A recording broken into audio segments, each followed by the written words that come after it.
بسم الله الرحمن الرحیم. حمد و مصلی.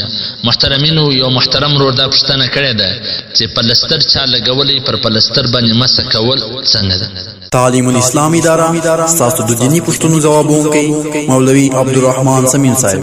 فتاوی حقانیه جلد نمبر 2 صفحه نمبر 419 هغه دا لیکلي دي چې د پلستر استعمال د ماتسو اډو د جوړېدو لپاره کیږي او د ډاکټر د اجازت بغیر د دې خلاصېدل عموما نقصان ده وي او کچېرې نقصان نه وي هم نه، لیکن بار بار د دې د خلاصېدو د تړلو سره په مالی اعتبار سره هم نقصان راځي.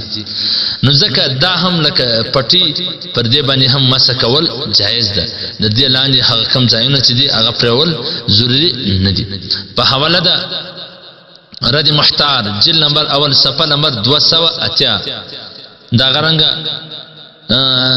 كبيري صفحه نمبر يوصل ولس ومثل في مراكز الفلاح على صدر التحتاوي صفحه نمبر يوصل محترمه نو کچيري دغه پلستر لري کول خلاصول نقصاني وي تاواني وي یا هغه جوړ سره خرابي یا هغه درد سره خرابي، نو پر دې باندې مسح کول جایز ده.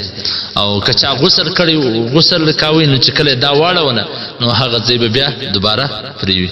والسلام.